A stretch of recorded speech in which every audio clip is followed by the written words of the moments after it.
सभी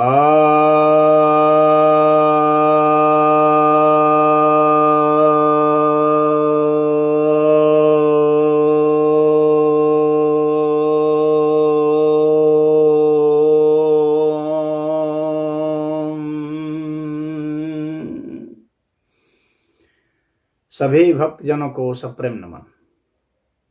भक्तों, एक जिज्ञासा आई है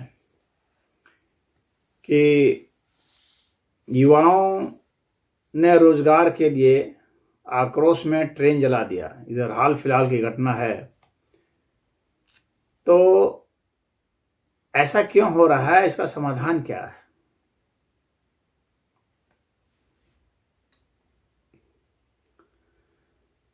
कहा जा रहा है कि कुछ अध्यापक हैं जिन्होंने उकसाया, कुछ कोचिंग के अध्यापक हैं, उन लोगों ने उकसा दिया, जिसके आक्रोश में आकर के बच्चों ने ट्रेन वगैरह को फूंक दिया। तो सरकार उनको खोज करके उनके ऊपर दंड लगा रही है। पहले हम देखते हैं कि हम लोग के यहाँ जो युवा हैं उन्हें रोजगार अगर नहीं दिए जाते हैं तो वे क्या करते हैं? वे माता पिता पर निर्भर रहते हैं, माता पिता से पैसे मांगते रहते हैं, उससे अपने डेली के कुछ खर्चे चलाते हैं। लेकिन आखिर ऐसा कब तक करेंगे? जब व्यक्ति पढ़ लिख गया, जब तक वो पढ़ता है तब तक तो माता पिता से पैसे लेने में उसे गुरेज नहीं होता है, ना ही माता पिता को पैसे देने में गुरेज होता है। परंतु हर माता पिता ये चाहते हैं और हर बच्चा भी चाहता है कि जब वह पढ़ लिख जाए, जब उसे डिग्री मिल जाए, तो उसके बाद उसे नौकरी मिल जानी चाहिए, उसे रोजगार मिल जाना चाहिए, उसे कमाने का कुछ न कुछ साधन मिल जाना चाहिए। क्योंकि खर्चे तो व्यक्ति के हैं। अब वह कमाए या ना कमाए, कुछ मूलभूत खर्चे तो हैं। फिर जब युवा अगर अपने खर्चे के लिए भी माता पिता पर बार बार बोझ बनता है तो उसे खुद भी ग्लानि होती है, उसके माता पिता को भी ग्लानि होती है। वे भी ताना मारते हैं, अड़ोस पड़ोस वाले भी ताना मारते हैं, क्या कर रहा है, क्या नहीं कर रहा है। ये सारे प्रश्न उसके दिमाग में आते हैं और उसे अपने आगे का भविष्य भी देखना होता है, उसे विवाह भी करना है। जब तक वह आर्थिक रूप से सुरक्षित नहीं अपने को महसूस करता है तब तक विवाह करने में उसे दिक्कत होती है। वो समझता है कि विवाह कर लूंगा तो उसका पालन पोषण कैसे करूंगा, बच्चे होंगे उनका लालन पालन कैसे करूंगा, उन्हें कहाँ रखूंगा, क्या खिलाऊंगा पिलाऊंगा, क्या पढ़ाऊंगा लिखाऊंगा, इन तमाम चीज़ों को वह सोचता है। उसके अपने सपने भी होते हैं कि मुझे ये करना है, वो करना है। तो जब व्यक्ति योग्य हो जाता है तो वह जिस क्षेत्र में योग्य होता है उस क्षेत्र में उसे काम की जरूरत होती है। उस क्षेत्र में वह चाहता है कि उसे बढ़ने का मौका मिले, वह और उस कर्म को निखार सके। उसके लिए संसाधन की जरूरत होती है।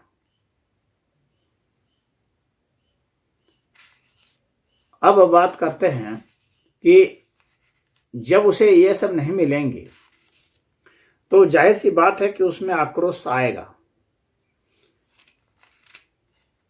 हो सकता है कि कुछ युवा सिर्फ इच्छा करते हो, वैसे योग्य नहीं हो वह, लेकिन वे कुछ ना कुछ तो योग्य हैं किसी न किसी चीज के। तो जिस योग्य हैं, भले वह अपने को ओवर एस्टिमेट करता हो, भले वह सोचता हो कि मैं इस योग्य हूं, लेकिन उस योग्य ना हो वह, परंतु वह कुछ तो योग्य है। जितना योग्य है उतना का तो चाहिए ही उसे, उतनी व्यवस्था तो चाहिए।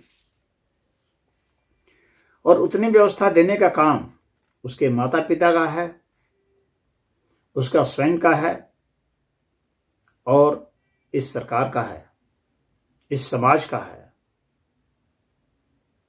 यहाँ की जो कंपनियां हैं उनका है, यहाँ की जो अर्थव्यवस्था है उसका है।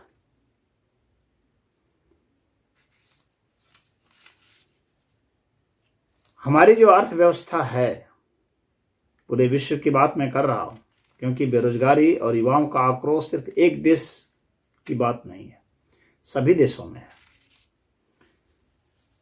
हमारे देश की आबादी ज़्यादा भी है। आबादी ज़्यादा है, इतनी बड़ी आबादी को संसाधन देना एक बड़ी चुनौती है सरकार के सामने। उसे काम देना एक चुनौती है। परंतु सरकारें होती हैं इसीलिए, दायित्व तो उनके पास इसीलिए है कि वे जितने भी युवा हैं जो कार्य के योग्य हैं, उसे किसी न किसी प्रकार की सुविधा मुहैया कराए, जिसे वह अपनी प्रतिभा को तराश सके और कुछ आय उत्पन्न कर सके। इसके लिए सरकार के पास फाइनेंशियल इंस्टीट्यूट्स होते हैं जो कि धन मुहैया करा सकते हैं। उनके पास टेक्निकल इंस्टीट्यूट्स हैं जो कि टेक्नोलॉजी मुहैया करा सकते हैं, और उनके पास विभाग हैं जहां वे नौकरियों को देते हैं, दे सकते हैं, ट्रेनिंग दे सकते हैं, और उनके पास, सरकार के पास कानून बनाने की भी व्यवस्था है, जिसके माध्यम से वे कानून में परिवर्तन करके युवाओं को रोजगार का अवसर दे सकते हैं।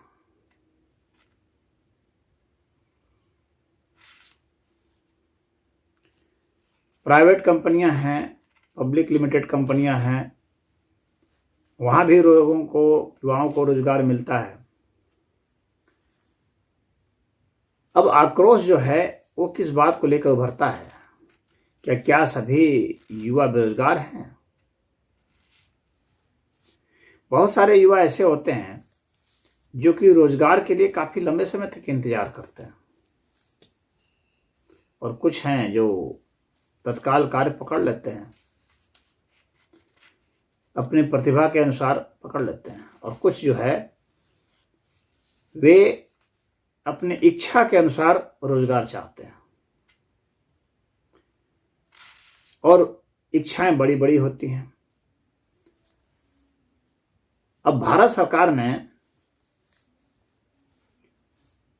सरकारी नौकरियों के लिए वैकेंसियां अब कम निकाल रहे हैं, सरकारें कम निकाल रही हैं। क्यों? क्योंकि बढ़ते समय में, आधुनिक समय में टेक्नोलॉजी बढ़ रही है, तकनीक बढ़ रही है, मॉडर्नाइजेशन हो रहा है, जिसमें व्यक्ति की कम जरूरत हो रही है, मशीनें ज़्यादा काम कर रही हैं। विभाग का इतना विस्तार नहीं कर पा रहे हैं, सरकार के पास इतने धन नहीं है कि विभाग का इतना विस्तार करते। और सरकार ने जो सबसे बड़ी गलती की है वह यह की है कि अपने यहाँ के नौकरियों में आप देखेंगे कि सरकारी नौकरियों के लिए भीड़ ज़्यादा है, हुजूम उमड़ पड़ता है, मार होती है, रेला चलता है। क्यों? क्योंकि सरकारी नौकरियों में आय ज़्यादा है, वेतनमान भत्ता ज़्यादा है, प्राइवेट में कम है। तो सरकार ने इतना वेतनमान क्यों बढ़ा दिया है कि सरकारी नौकरियों के प्रति आकर्षण इतना बढ़ गया? इतना जो अंतर है प्राइवेट और सरकारी में, इस अंतर को सरकार को पाटना होगा। सरकारी नौकरियों के प्रति जो आकर्षण है उसे कम करना होगा, या प्राइवेट नौकरियों में जो वेतनमान कम है उसे बढ़ाना होगा। वहां पर वेतन भत्ता बढ़ाना होगा, वहां सुरक्षा को बढ़ानी पड़ेगी। तो ऐसे मॉडल की जरूरत है। अगर सरकारी नौकरियों में आप वेतनमान घटा देते हैं तो जाहिर सी बात है कि हुजूम तो कम हो जाएगा, परंतु श्रेष्ठ प्रतिभा को आप नहीं ले पाएंगे, क्योंकि श्रेष्ठ प्रतिभा वहीं जाती है जहाँ पर आकर्षण ज़्यादा है, जहाँ वेतन भत्ता ये सब सुविधाएं ज़्यादा हैं, सुरक्षा व्यवस्था जहाँ ज़्यादा है, तो सरकार ने श्रेष्ठ प्रतिभा को लेने के लिए तनख्वाह की बहुत वृद्धि कर दी है। और तनख्वाह की वृद्धि कर ली है, परंतु फिर भी जो है जो श्रेष्ठ चुने जाते हैं उनसे श्रेष्ठ कार्य सरकार नहीं ले पाती है। श्रेष्ठ प्रतिभा ले लेना और श्रेष्ठ कार्य ले लेना, दोनों में बहुत अंतर है। जब लोग चुन लिए जाते हैं सरकारी नौकरियों में, तो वहां पर फिर सरकार की ऐसी प्रणाली सरकार ने बना रखी है, ऐसे नियम बना रखे हैं कि अब उन्हें हटाना मुश्किल है। तो जॉब की बहुत हाई सिक्योरिटी दे रखी है सरकार ने। अब इतनी हाई सिक्योरिटी दे रखी है कि जिससे वह व्यक्ति निकम्मा हो जा रहा है। सरकार में जाकर के वहां से घूस खाने के भी अवसर मिलते हैं, वो और ऊपरी आमदनी की कोशिश में वह रहता है। यदि सरकार में ऐसा ही प्रावधान हो कि जिससे कि नौकरी उतनी सुरक्षित न रहे, प्रतिभा का प्रयोग करें आप, लेकिन अत्यधिक सुरक्षा देंगे तो उससे आप पूरे ढंग से कार्य नहीं ले सकते। वह दौड़ के कोर्ट चला जाता है कि मुझे निकाला नहीं जा सकता। तो आप इस तरह के नियमावली क्यों बनाते हैं जिससे कि उसे निकाला ही नहीं जा सकता हो? और तनख्वाह की इतनी डिस्पैरिटी क्यों है? प्राइवेट सेक्टर को आप क्यों नहीं मजबूर करते हैं कि वे ज्यादा तनख्वाह दें? कोई कह सकता है कि प्राइवेट सेक्टर को हम मजबूर नहीं कर सकते हैं क्योंकि उनकी जितनी क्षमता है उसके हिसाब से तो काम लेंगे। तो बात सही है, उनकी बात भी सही है। तो प्राइवेट सेक्टर जो है इतना एफिशिएंट क्यों होता है?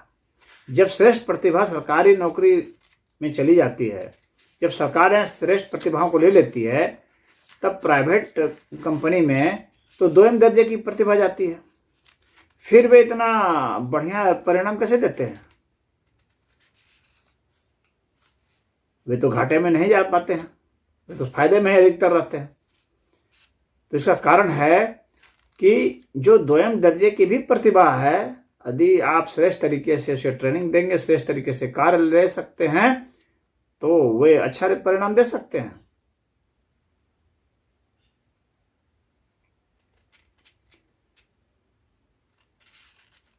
तो अच्छा परिणाम देने के लिए कोई जरूरी नहीं है कि एकदम श्रेष्ठ ही प्रतिभा होनी चाहिए।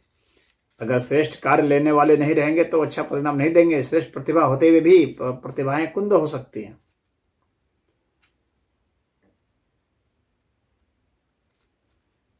सरकारी नौकरियों का इतना आकर्षण इसलिए इतना हुजूम है। सरकारी नौकरियों का आकर्षण युवा जानते हैं कि इसमें मेरे पास धन आएंगे, बहुत ऊपरी आमदनी की भी है, भत्ता है, सुविधाएं हैं। अब विवाह के बाजार में ऐसे युवाओं की मांग है। हर गार्जियन चाहता है कि उसकी लड़की ऐसे लड़के से ब्याही जाए जिसके पास सरकारी नौकरी हो, क्योंकि वहां सुरक्षित भविष्य है।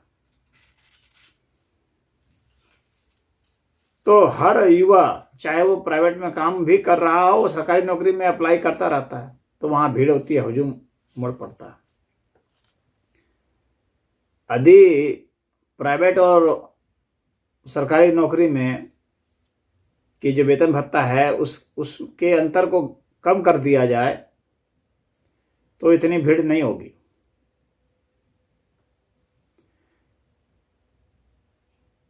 एक एक पद पर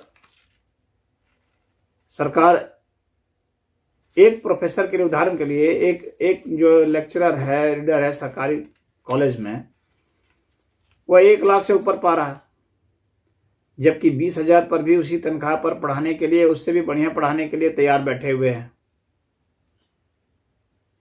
तो एक की बजाय सरकार 4 अपॉइंट कर सकती थी संविदा पर और 4 लोगों को रोजगार दे सकती थी। शिक्षकों की कमी है, हर जगह कुछ ना कुछ कमी है, लेकिन आपने वेतनमान इतने ज्यादा कर रखे हैं कि आप ज्यादा ले नहीं सकते। अब युवाओं का कंप्लेन है, सरकार क्यों नहीं भर्ती ज्यादा निकालती है? सरकारें भर्ती नहीं निकाल रही हैं ज्यादा,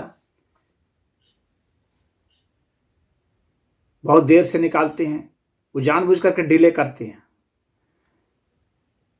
तो कई वर्षों में भर्ती निकालना, फिर परीक्षा लेना बहुत लंबे समय तक, उसके बाद फिर जो है रिजल्ट निकालना, फिर उसमें घोटाला हो जाना, घपला हो जाना, फिर विवाद में छिड़ जाना, फिर उसे कोर्ट कचहरी में लटका देना वैकेंसी को। तो ऐसा सरकार इसलिए कर रही है क्योंकि सरकार कम से कम लोगों को लेना चाह रही है। रिटायर तो हो रहे हैं लोग, लेकिन भरना नहीं चाह रही है, क्योंकि सरकार भी जानती है कि इतनी तनख्वाह जो है हम नहीं दे सकते। अगर सरकार बहुत तनख्वाह देगी तो आखिर वो पैसे आएंगे कहाँ से? सरकार के पास तो धन है नहीं। धन तो पब्लिक के टैक्स से ही तो आता है। सरकार को टैक्स बढ़ाना पड़ेगा। टैक्स बढ़ाने का अर्थ हो गया महंगाई हो जाना। जब टैक्स ज़्यादा लाद दिया जाएगा तो आम जनता चिल्लाने लगेगी। आम जनता के पैसे को इकट्ठा करके किसी एक व्यक्ति को देते जाना ज़्यादा पैसा कुछ काम लेने के लिए यह उचित भी प्रतीत नहीं होता है। तो सरकार के पास लिहाजा एक ही उपाय है, वो सरकार ये सोचती है कि कम भर्ती निकालो और अधिकतर जो कार्य है उसको ठेके पर देते जाओ, संविदा पर। और संविदा पर जब सरकार देती जाएगी अधिक से अधिक अपने वैकेंसियों को, कार्य भी सरकार का होगा, तनख्वाह भी कम लगेगी, ज़्यादा लोगों को रोजगार भी मिलेगा। कार्य भी ज़्यादा होगा, रोजगार भी ज़्यादा मिलेगा, सरकार के ऊपर बोझ भी कम पड़ेगा। लेकिन युवाओं को तसल्ली नहीं मिलेगी, क्योंकि युवा नहीं चाह रहा है संविदा पर नौकरी करना। वह तो सुरक्षित नौकरी करना चाह रहा है, बड़ी भारी तनख्वाह, मोटी पगार के फिराक में रहता है। तो इसलिए इतना हुजूम उमड़ पड़ता है। रोजगार, अब समाधान पर अगर आप बात करें तो रोजगार का क्या किया सकता है, युवाओं का क्या किया सकता है? युवाओं को रोजगार देना सरकार का एक दायित्व है। रोजगार तो एक मौलिक अधिकार होना चाहिए, फंडामेंटल राइट होना चाहिए। और सरकार को ऐसा चाहिए कि जब सरकारी नौकरी ही सभी को चाहिए तो सरकार जो है सबको सरकारी नौकरी दे सकती है। नौकरी का ही सरकारीकरण कर दिया जाए। कोई कहीं भी नौकरी करे उसे सरकारी कर्मचारी ही माना जाए। न्यूनतम आय तय की जाए, न्यूनतम वेतन तय किया जाए। तो जो न्यूनतम जो तय कर दिया जाता है सरकार के द्वारा, उतने को देने के लिए चाहे कोई प्राइवेट कंपनी हो, चाहे कोई कॉन्ट्रैक्टर हो, चाहे कोई दुकानदार हो, चाहे कोई किसान हो, उसे मजबूर किया जाए कि आपको इतनी तो आपको देनी ही होगी।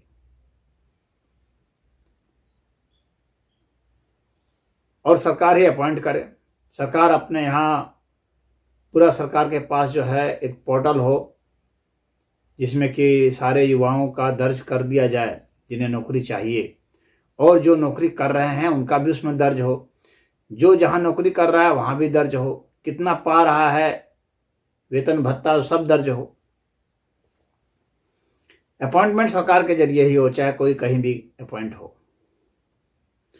और सरकार अपने लिए जो है लेबर लॉ सरकार बनाती है, तो उसके हिसाब से सरकार अपॉइंट करे, और जहाँ अपॉइंट करे वहाँ से उसे धन सरकार खुद दे। उसके नियोक्ता जो होते हैं, नियोक्ता के खाते से डायरेक्ट सरकार तनख्वाह ले ले और उसको फिर दे। इस तरीके से सरकार सभी को सरकारी नौकरी दे सकती है, तो हो हल्ला इतना नहीं मचेगा और सभी को रोजगार भी मिल जाएगा। सरकारीकरण हो जाना चाहिए सेवा क्षेत्र का। यही एक रास्ता है युवाओं के लिए और सरकार के लिए भी। तभी हम कंप्लीट एम्प्लॉयमेंट की ओर बढ़ सकते हैं। क्या ऐसा किया जा सकता है? तो हाँ, किया जा सकता है, क्योंकि कोई भी जो युवा है वह रोजगार अवश्य कुछ न कुछ करना चाहता है और करते भी हैं, हार थक करके करते हैं। जब उसे नौकरी नहीं मिलती है, जब नौकरी की आयु पार कर जाता है, तो वो क्या करता है? कुछ तो कुछ करता ही है। तो वह जो है उस चीज को वो पहले भी कर सकता है, यदि उसे भरोसा हो कि वह जो काम कर रहा है वह सरकारी कार्य है, इससे तनख्वाह उसे मिलेगी, सरकार देगी, तो वह पहले भी उस कार्य को चुन सकता है। तो सरकार को यह भरोसा देना पड़ेगा कि कोई भी जो जॉब है वह सरकारी जॉब ही है, और हर युवा जो योग्य हो गया है, जिसने पढ़ाई पूरी कर ली है, या जो अनपढ़ भी क्यों ना है, उसे कुछ ट्रेनिंग दे करके और उसे आप किसी काम में लगा सकते हैं, वह जिस लायक है। तो जो श्रमिक कार्ड जो बनते हैं, बनाए जा रहे सरकार के द्वारा, उसी तरह के प्रयास हों कि वे जिस तरह से हैं उनको ट्रेनिंग दे करके, या जिसने ट्रेनिंग ले ही रखी है, कहीं से कुछ कर ही रहा है, उसको उसमें करके फिर जो है उसका अपॉइंटमेंट कहीं करता रहे। कोई जरूरी नहीं है कि उसका जीवन भर का अपॉइंटमेंट हो। आप अपॉइंटमेंट महीने भर के लिए कर सकते हैं, साल भर के लिए कर सकते हैं, सप्ताह भर के लिए कर सकते हैं, या प्रतिदिन के लिए कर सकते हैं, या कुछ घंटे के लिए भी कर सकते हैं। घंटे के लिए भी उसको कहीं भेजा जा सकता है। कहीं किसी की जरूरत है, 4 घंटे की जरूरत है वहां पर, ठीक है, 4 घंटे के लिए किसी जो आपके यहाँ पर पोर्टल पर रजिस्टर्ड है, आप उसको निर्देशित करेंगे, आप उस पोर्टल वहां चले जाएं, उस व्यक्ति के यहाँ 4 घंटे का काम है, और उससे वेतन लेकर के 4 घंटे का जो भी मजदूरी बनती है उससे लेकर के उसको पे किया जाए, सरकार पे करे। इस प्रकार से हम उस व्यक्ति को दे सकते हैं। सरकार सिर्फ उस व्यक्ति को कार्य मुहैया कराते रहे, वह जिस क्षेत्र में है, जिस जगह में वह रहता है, उस जगह आसपास के जो हैं, इसके लिए सरकार का जो आज का जो इंटरनेट सिस्टम है, यह सरकार के लिए बहुत ही अच्छा होगा। सरकार इसके माध्यम से सबसे संपर्क में रहेगी, सभी नियोक्ताओं के संपर्क में, सभी युवाओं के संपर्क में, जो कार्य चाहते हैं उनके संपर्क में, और सरकार जो है उन्हें वेतन देगी, भत्ता देगी, वो सुरक्षा देगी, वो मेडिकल फैसिलिटी देगी, सबके लिए ये अनिवार्य करेगी। सरकार ऐसा भी कर सकती है इसके अलावा कुछ जैसे सुविधाओं को देने के लिए, कि जो कुछ विशेष जो ज़्यादा आय वाले जो एक जो न्यूनतम वेतनमान है, उस वेतनमान से मान लीजिए कि 3 गुना 4 गुना जिसकी आमदनी है, या उससे ज़्यादा आमदनी की है, चाहे वो सरकारी नौकरी में है, चाहे प्राइवेट नौकरी में है, चाहे वो किसी कंपनी का मालिक है, चाहे कोई अधिकारी है बड़ा, चाहे कोई नेता है, चाहे कोई कुछ भी है, जिसकी आय ज़्यादा है, तो उनसे कुछ विशेष जो है एक टैक्स लगा करके, उनकी आय के अनुपात से टैक्स लगा करके ले करके, फिर वो युवाओं के लिए कुछ अवसर, एक धन सरकार के पास आ जाएगा, उस धन से कोई प्रोजेक्ट लगा करके युवाओं को रोजगार देने का काम किया जा सकता है, उससे युवाओं को मेडिकल फैसिलिटी देने का काम किया जा सकता है। कहने का मतलब है कि एक विशेष प्रकार का एक आपको ऐसा बजट के लिए सिस्टम करना पड़ेगा जिसमें आम जनता से टैक्स नहीं लेकर के, बल्कि जो समर्थ लोग हैं उनसे भी आप कुछ टैक्स ले सकते हैं, जिससे कि युवाओं के लिए कुछ रास्ता निकले। जब रास्ता निकलने का, युवाओं को नौकरी देने का, रोजगार देने का, अर्थव्यवस्था को बढ़िया आगे बढ़ाने का जो कारण हम अच्छा से समझेंगे, और इसका कारण यह है कि सदैव जो हम कुछ नई चीज खोजते हैं, बेहतर चीज खोजते हैं, साइंस और टेक्नोलॉजी में आगे जाते हैं, शिक्षा में हम आगे जाएंगे, और वैसी शिक्षा जो उपयोगी शिक्षा हो, तो हम एक अवसर बना सकते हैं। और भारत के पास अवसरों की कमी नहीं है, भारत के पास संसाधन की कमी नहीं है। उन संसाधनों को उपयोग में लाने की कमी है। उन संसाधनों को ला करके, उपयोग में ला करके सरकार रोजगार के अवसर बढ़ा सकती है। हम जितने नए नए तरीके खोजेंगे, नई नई चीज खोजेंगे, साइंस में जितना हम डेवलप होते जाएंगे उतना ही ज़्यादा हमारे पास रोजगार के अवसर बढ़ेंगे। तो हमें उस शिक्षा पर जोर देना होगा। वह शिक्षा जो हमें रोजगार नहीं देती है, वैसी शिक्षा को हमें हतोत्साहित करना होगा। रोजगार देने वाली शिक्षाओं को प्राथमिकता देनी होगी।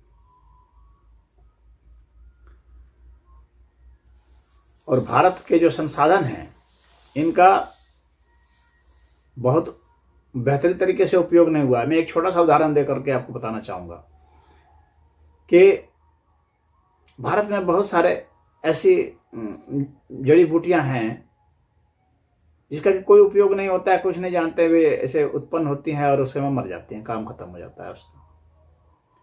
लेकिन इधर रामदेव जी ने जब कोरोना काल आया तो गिलोय को ही बेच बेच करके, जो कि इसी तरह जंगल झाड़ की तरह है, उसे करोड़ों रुपये बना लिए।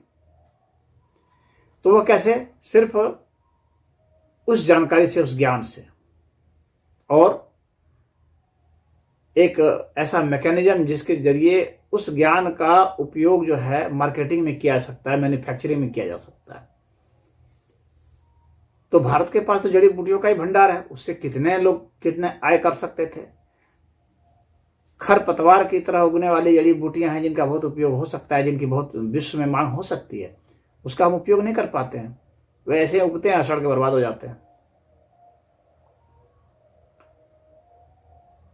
तो सरकार को इन सब चीजों पर ध्यान देना होगा कि कैसे हम उनके जरिए जो है रोजगार उत्पन्न कर सकते हैं। भारत के पास तो अथाह संपदा है हर तरह के चीजों का। पर्यटन के क्षेत्र में भी भारत के पास बहुत सारी चीजें हैं जिससे कि भारत कर सकता है। कहने का तात्पर्य यही है कि हमें और जो है एक्सप्लोर करने की जरूरत है, जहां की हमें रोजगार मिल सकता है, हम बढ़ा सकते हैं। अपने युवाओं को प्रेरित कर सकते हैं अगर हम सूचना दें, उनके पास एक नेटवर्क बनाए ऐसा जिससे कि वो जहां भी है वहां कुछ उत्पन्न करके, पैदा करके, बना करके, रूप बदल करके, कला विकसित करके ऐसी उपयोगी चीज बना सकते हैं, वो उनसे हम बनवा सकते हैं।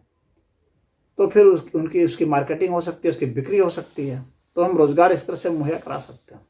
सिर्फ बड़ी बड़ी कंपनियों पर निर्भर रहने से रोजगार नहीं बन जाएंगे। हमें हर तरीके के नॉलेज को उसका इकोनॉमिक पहलू देखते हुए, उसका ट्रेनिंग देते हुए, उसके मार्केटिंग की व्यवस्था की, क्योंकि युवा सब कुछ बना भी ले तो बेचे कहाँ। तो सरकार को अपने ऐसे विभाग भी अवश्य ही खोलने होंगे जिससे कि हम युवाओं को काम दे सकें, उनसे काम करा सकें और फिर उसका मार्केटिंग कर सकें।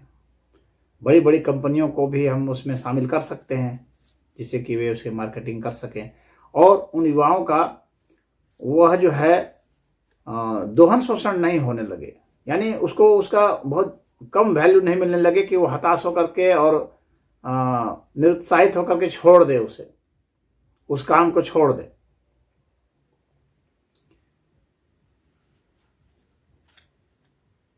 एक उदाहरण मैं छोटा सा देना चाहूंगा इसमें।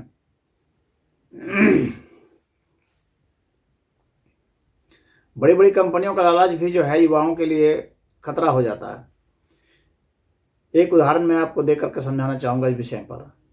बहुत सारी कंपनियों ने क्या किया कि लोगों को कहा कि एलोवेरा की आप खेती करें, हम आपके प्रोडक्ट को खरीदेंगे।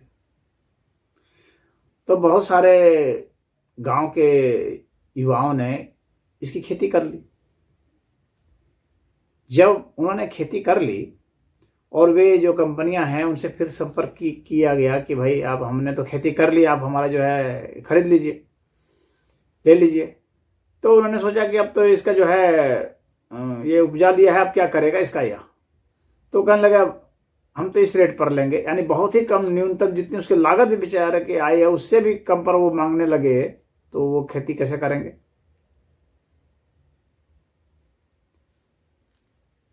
तो यह जो है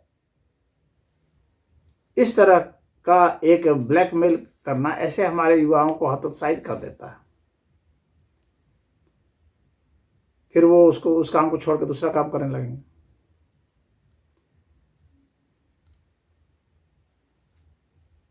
तो यह जो धोखाधड़ी का जो यहाँ पर ठगी का एक बनता है, यहाँ पर सरकार की भूमिका आती है। सरकार को एक ऐसा पोर्टल तो खोलना ही पड़ेगा जहां से सरकार जो है खरीद सकती है, या किसी कंपनी को जरूरत है तो उस कंपनी के जरिए और जिस व्यक्ति ने उसे उगाया है उसके मध्य में सरकार को अपने एक भूमिका तो निभानी ही पड़ेगी कि उसमें शोषण ना हो सके, और जो जिस कॉन्ट्रैक्ट जिस रेट पर हुआ है, जिस टर्म पर हुआ है, उस टर्म को सरकार जो है थोप सके।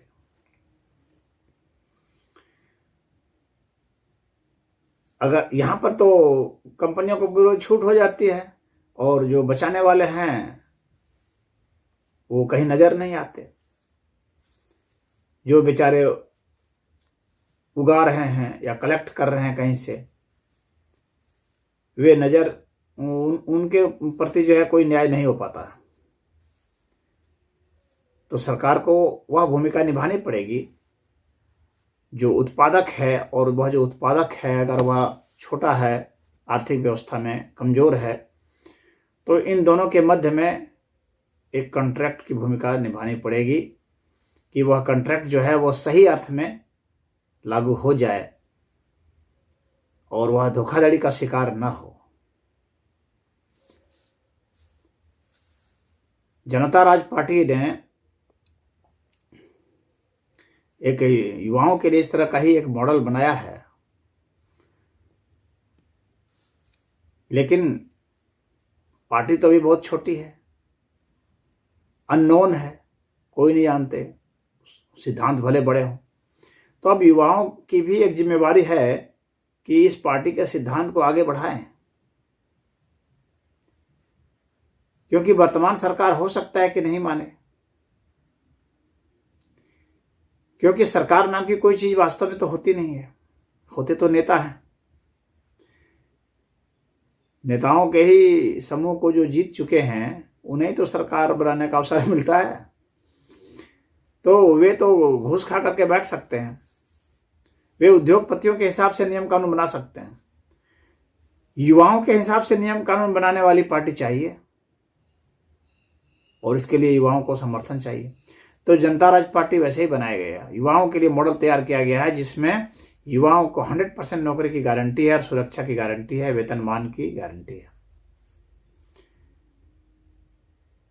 तो मैं चाहता हूं कि युवा इसमें आगे आए और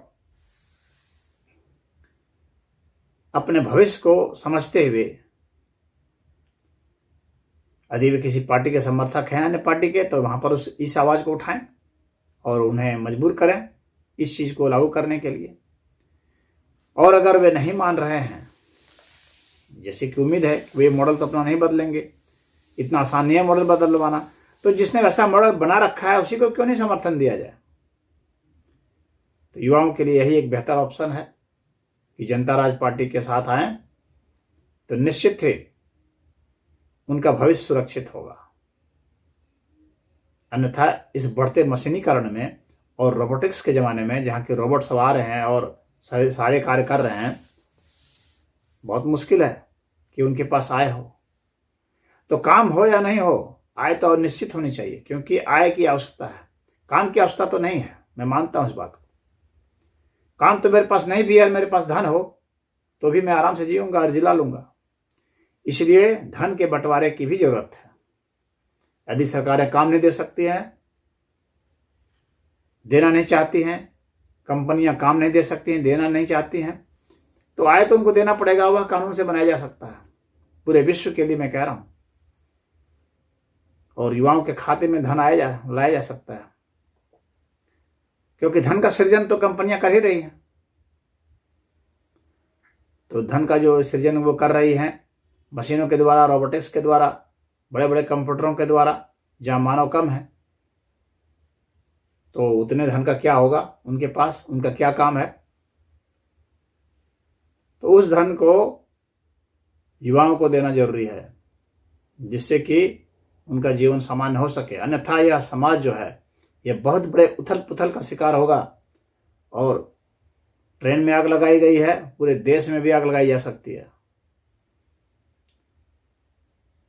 युवाओं के दिमाग में जो आक्रोश है वह आक्रोश बढ़ेगा ही।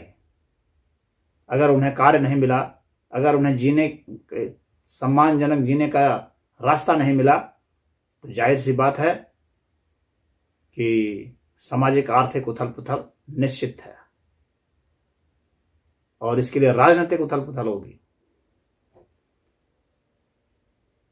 तो जो सरकारें हैं उनके लिए भी चुनौती है। वे इस चुनौती को स्वीकार करके या तो अपना मॉडल बदलें या फिर इस उथल पुथल के लिए तैयार रहें। और पूरे विश्व के जो युवा हैं वे आक्रोश में आ चुके हैं, उन्हें चिंगारी की जरूरत है। हालांकि सिर्फ जो है आक्रोश करके उथल पुथल कर देने से, मारपीट करने से समाधान नहीं मिलता। वह तो एक विद्रोह है, वह तो एक नाराजगी है। वास्तविक समाधान क्या है यह समझना जरूरी है। मात्र नाराजगी काफी नहीं होती है। युवाओं के पास शक्ति है तो उस शक्ति का हम सदुपयोग करें। उन्हें नाराज करके विध्वंस नहीं कराएं, बल्कि उनकी शक्ति का हम सृजन के रूप में प्रयोग कर सकते हैं, एक बेहतर मॉडल दे सकते हैं। लेकिन यदि हमने कानून नहीं बदला और सरकारें नहीं मानी तो जाहिर सी बात है कि फिर विद्रोही होता है, विध्वंसी होता है और विध्वंस के बाद ही फिर सृजन हो पाता है। ओम।